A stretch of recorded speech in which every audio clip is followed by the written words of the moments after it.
एक तरफ जहां अयोध्या में भव्य राम मंदिर की प्राण प्रतिष्ठा की तैयारियां चल रही हैं, वहीं दूसरी ओर हर साल की तरह इस बार भी मार्गशीर्ष मास की पंचमी के दिन प्रभु श्री राम और माता सीता के विवाह का उत्सव धूमधाम से मनाया गया।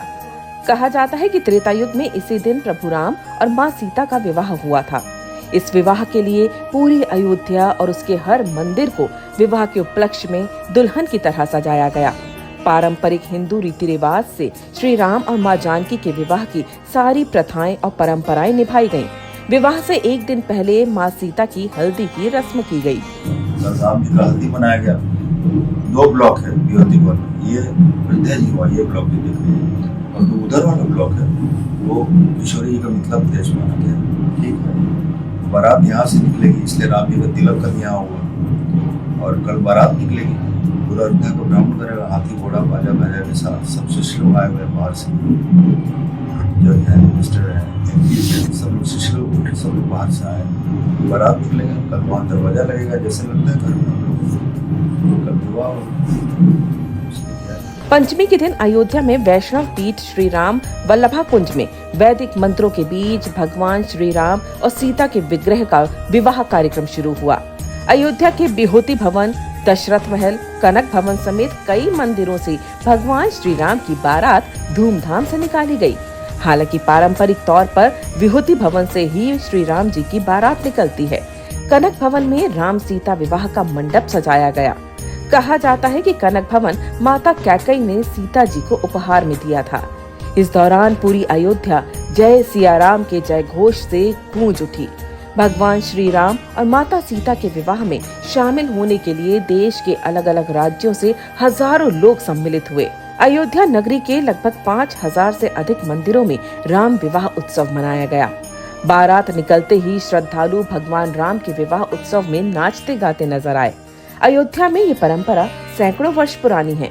वैभव व राजसी भव्यता के साथ जब राम बारात निकली तो पूरी राम नगरी उल्लास में डूबी नजर आई। मंदिर रोशनी से नहाए दिखाई दिए। कोने कोने में गूंज रहे मंगल गीत कानों में मधुर रस घोल रहे थे। मठ मंदिरों में अनुष्ठानों की भी धूम देखने को मिली। गाजे बाजे, सजे धजे हाथी घोड़े और सतरंगी आतिशबाजी से राम विवाह की अलौकिक छटा भी दिखाई दी।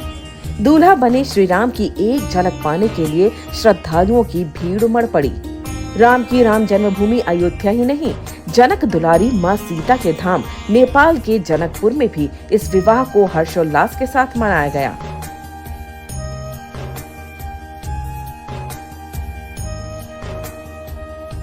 राजनीति बांटती है और संस्कृति जोड़ती है। इस बात का अनुभव करना हो तो बाजार से एक 2 रुपए का राजनीतिक नक्शा लीजिए भारत का, एक नक्शा लीजिए नेपाल का, और उस नक्शे की सीमाओं से परे जाकर देखिए।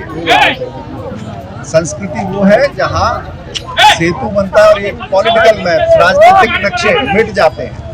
आज हम हैं नेपाल के धनुषा जिले में, जनकपुर क्षेत्र में। राम सीता विवाह पंचमी का ये दिन है। आज ही के दिन माता सीता ने श्री राम को, और ये जो जगह है इसका नाम है धनुषा धाम, जहाँ पर शिव धनुष भंग हुआ था। उसके 3 टुकड़े हुए थे, उसका मध्य भाग यहाँ पर आप देख सकते हैं। और जो जन सैलाब है, जो समुद्र है, वो बताता है कि हमारी संस्कृति कैसे एक ही लोगों ने उसको बांटने का, काटने का, छांटने का और राजनीति के तौर पर उपयोग करने का प्रयोग किया हो।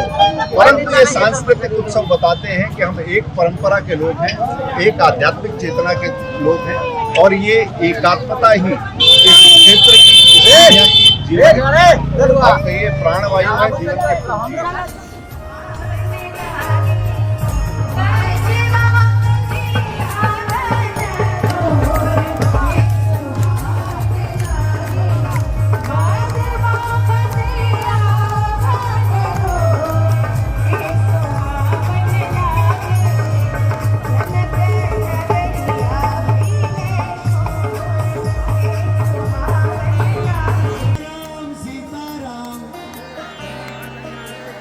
सीताराम सीताराम